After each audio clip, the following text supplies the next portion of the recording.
Apa yang sebenarnya kamu inginkan? Sementara orang-orang sekampung kamu mengatakan kamu Islam dari lahir. Sementara orang-orang sekampung kamu mengatakan kamu Islam dari lahir. Kamu tidak pernah menjadi mu'alaf. Kamu Muslim dari kecil sampai hari ini. Tapi kamu bukan mu'alaf, Asrul. Tapi kamu bukan mu'alaf, Asrul. Tapi kamu bukan mu'alaf, Asrul.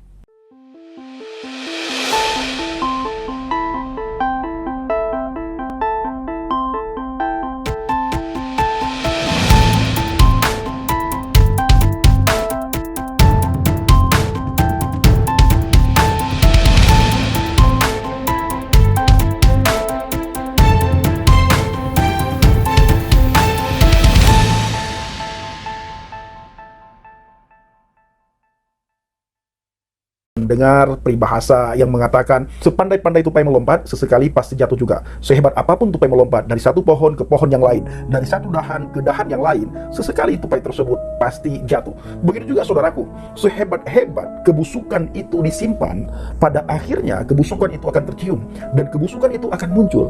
Begitu juga mengenai kebenaran, sehebat apapun orang yang menghalangi kebenaran, maka kebenaran itu Bapak Ibu akan muncul ke permukaan. Orang akan mencari kebenaran. Sekalipun kebenaran itu dicemooh, dicaci maki, dihina, ditutup-tutupi, tetap kebenaran itu akan muncul secara luar biasa. Karena kebenaran itu tidak bisa disembunyikan. Kebenaran itu tidak akan bisa dihalangi. Nah saudaraku, kali ini saya mengajak Bapak Ibu semua untuk melihat sebuah cuplikan video di mana ada mukalaf yang mengaku dirinya bahwa berasal dari agama Kristen. Lalu ketika masuk ke agama seberang, Bapak Ibu, dia menjadi mukalaf. Maka mukalaf itu sangat dijunjung tinggi, sangat dihormati dan dikasih panggunglah oleh orang-orang tertentu Bapak Ibu. Lalu diundang, setelah diundang dia mulai mengatur kata-katanya sedemikian rupa, bahkan mulai menjelek-jelekan imannya yang lama. Ternyata Bapak Ibu, mukalaf yang kita bahas kali ini dan yang akan kita dengar sama-sama cuplikan videonya, ternyata mukalaf itu memang bukan berasal dari agama Kristen, tetapi dari agama Islam. Sejak lahir mukalaf itu sudah Islam Bapak Ibu. Lalu dia bangun narasi dan dia mengatakan kepada semua orang bahwa dia berasal dari agama Kristen. Keluarga besarnya Kristen Bapak Ibu. Mari kita melihat dan saksikan cuplikan video berikut ini.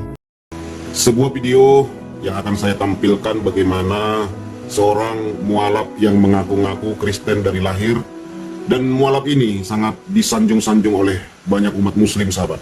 Bahkan beliau dianggap sebagai raja. Mungkin beberapa di antara kita sudah mengenal beliau ya, karena sering masuknya ke channel-channel Kristen, dan beliau sering mengaku-ngaku sebagai mualaf.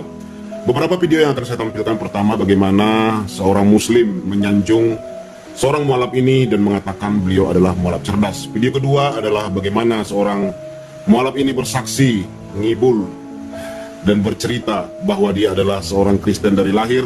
Dia karang-karanglah cerita itu dan bagaimana dia bisa menjadi seorang mualaf dengan mendapatkan hidayah. Video ketiga adalah bantahan seorang ustadz. Ustadz ini tidak saya ketahui namanya siapa, tetapi dalam video tersebut dikatakan bahwa dia adalah Ustadz Jul. Ustadz Jul ini sudah tidak tahan lagi sahabat dengan kelakuan si mualaf ini. Akhirnya dia bongkarlah, dia selidikilah, dan ternyata si mualaf ini adalah muslim dari lahir. Walaupun dia simpan-simpan, namun oleh karena kejadian di antara mereka berdua, Pak Ustadz ini membongkar siapa si mualaf tersebut. Kita saksikan bersama sahabat, Tuhan Yesus berkati. Antara seorang mualaf cerdas dari Ambon yang bernama Rahmana Jaya ya, kalau saya ya, Rahmana Jaya, seorang mualaf cerdas dari Ambon yang juga pernah hadir pada channelnya Fatimah Sadiah ya, yang juga menampilkan seorang murtadin dari Ambon. Dia menanyakan tentang reliabilitas kesaksian ya, adanya semacam pemaksaan masuk Islam di Ambon ketika ada kisruh di Ambon ya. Bagus ya Rahmana Jaya. Jadi saya lahir besar di keluarga yang beragama Kristen Protestan. Tidak ada satupun keluarga saya sebelum saya itu memeluk agama Islam, tidak ada. Semua mayoritasnya beragama Kristen Protestan, ada yang Advent. Jadi kenapa saya terpanggil menjadi seorang mualaf? Saya waktu selesai kerusuhan di Maluku, saya mengungsi ke Manado waktu itu. Saya sering masuk hutan cari-cari rotan karena kita cari makan kan. Di nama tempat di Manado itu Moriding. Tempat berupa transnokal begitu yang ditempatkan pengungsi-pengungsi yang dari Ternate itu. Nah, saya sampai saat ini masih terbayang. Nah, itu terkadang antara tidur, tapi belum dalam arti antara tidur dan tidak itu, saya sering melihat sosok yang biasa orang katakan Tuhan Yesus itu. Bahkan saya juga pernah Ini dibawa umur berapa? Ini umur berapa? Islam. Ini, Bang? Sudah Sorry, sekitar umur 17 tahun. Oke, 17 tahun ya. Berarti udah sadar lah antara yang Iya, mana, sudah sadar. udah bisa tahu lah mana yang halusinasi, mana yang benar, mana yang Bahkan saya sudah menikah, sudah dalam arti sudah kumpul bebo satu kali waktu itu di Manado. waduh. Karena waktu itu kan zaman kerusuhan waktu itu kita mengungsi kan kehidupan manusia sudah bisa dibilang setengah hewan. Kan hidup sekumpulan dalam ruangan besar itu kan siapa yang mau tahan? Lihat kiri kanan cewek semua ya, akhirnya suka sama suka akhirnya pindah tinggal di tempat yang sudah disediakan pemerintah di nama lokasinya Modo Inding. Saya sampaikan ini, saya tidak mengarang dan memang benar-benar bahwa saya selama hidup dalam 1 tahun di 2002 saya di Manado itu, saya dalam 1 tahun itu 3 kali bermimpi berturut-turut. Dalam 1 tahun itu saya tidak tahu berapa jaraknya antara pertemuan pertama dengan yang kedua dan yang ketiga itu berapa jaraknya, tapi dalam 1 tahun itu seingat saya 3 kali saya ketemu dengan sosok yang mereka sebut Tuhan Yesus. Nah, tetapi saya tidak pernah diajak untuk ada yang bilang ke surga, tidak. Bahkan saya hanya dinasihati, maka saya diberikan petunjuk jalan yang lurus, bukan menyembah Yesus. Itu waktu itu abang ingat ketemunya di mana? Memang waktu di mimpi itu ketemunya di mana? Di rumah, waktu saya pulang ke capek. Pertama di waktu sore, waktu itu musim hujan. Jadi kabut di daerah itu kan kabut. Jadi sore saya baring-baring di ruang tamu. Antara sadar dan tidak, saya kayak ruh saya ini diangkat jalan. Jalan itu menuju ke awan-awan putih sementara yang mau turunkan hujan ini. Dan sosoknya saya masih ingat sekarang, warna bajunya warna putih, rambutnya saya masih ingat sampai saat ini, tongkatnya saya masih ingat. Jadi kalau kita mau lihat di gambar-gambar, itu seperti yang memang kata orang Tuhan Yesus. Tetapi di dalam perasaan saya, apa mungkin ini adalah Yesus, sedangkan ajaran dia hanya menuju kepada langit yang kosong arah timur. Situ tempatmu akan kembali. Nah, berbaliklah ke arah itu. Itulah tempatmu yang sesungguhnya engkau akan kembali ke hadirat Allah. Nah, cuman Bang Ramana Raja kok bisa nggak yakin itu? Biasa kan orang Kristen ya, kalau ketemu yang sosok gituan akan yakin tuh Yesus. Bahkan kalau yang dari Muslim aja ketemu gitu langsung jadi Yesus, langsung jadi pindah keyakinan juga itu kan, kayak kesaksian murtad itu. Ini kok Bang Ramana Raja malah sebaliknya nih? Cuma pada saat itu kan saya beragama Kristen. Nah, kenapa saya diperintahkan untuk keluar dari keyakinan tersebut? Nah, saya selalu diberikan petunjuk menghadap kepada matahari. Masuk dalam hati saya, ada apa ini? Ini mungkin cobaan. Saya masih tekun berdoa dengan menggunakan nama Yesus pada saat itu. Nah, pada pertemuan yang kedua kali, saya sudah mulai yakin.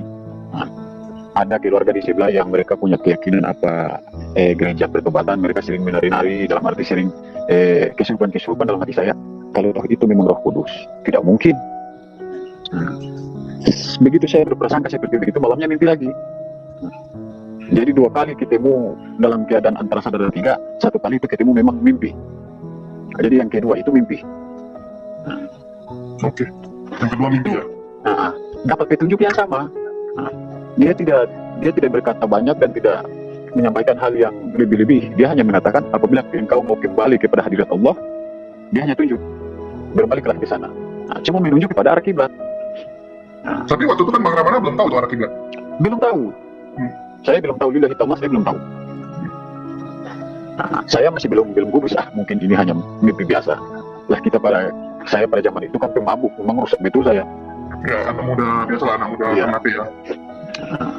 Pas yang ketiga kali itu, saya ketemu bukan lagi antara sadar dan tidak, tetapi sadar. Itu saya ketemunya di hutan.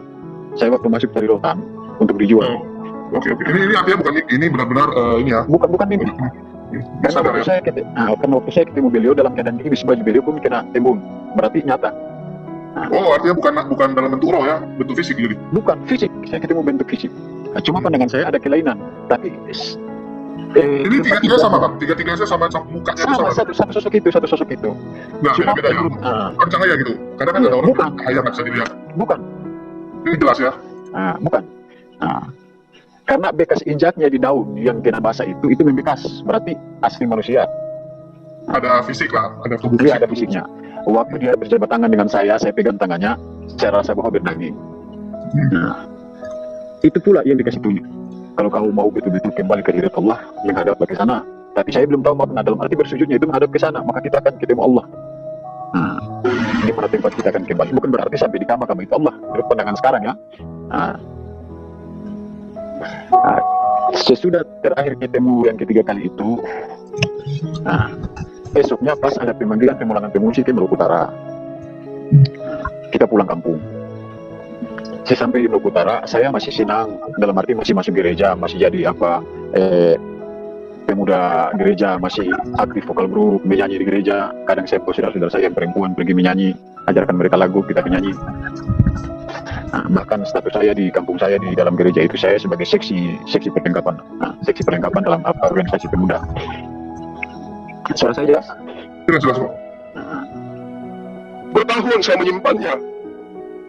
Tergores hati ini, ya, dilukai begitu dalam. Saya simpan, saya kubur dalam-dalam.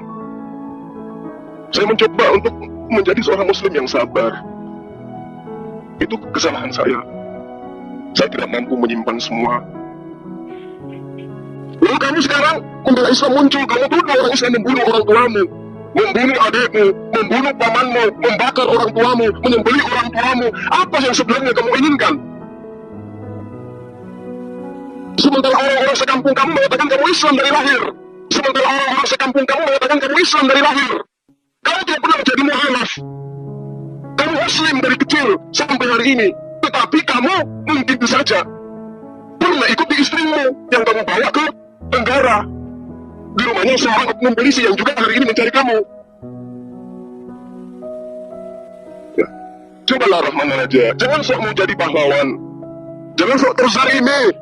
Jangan sok merasa kamu itu mu'alaf. Kemudian kami Muslim membuat kamu tersakiti. Jangan. Saya siang malam habiskan umur saya untuk membela mu'alaf. Tapi kamu bukan mu'alaf, Asrul. Tapi kamu bukan mu'alaf, Asrul. Tapi kamu bukan mu'alaf, Asrul. Kamu bukan mu'alaf. Namamu bukan Kahmila Raja. Namamu Asrul. Tapi saya tidak pernah ungkap semua itu.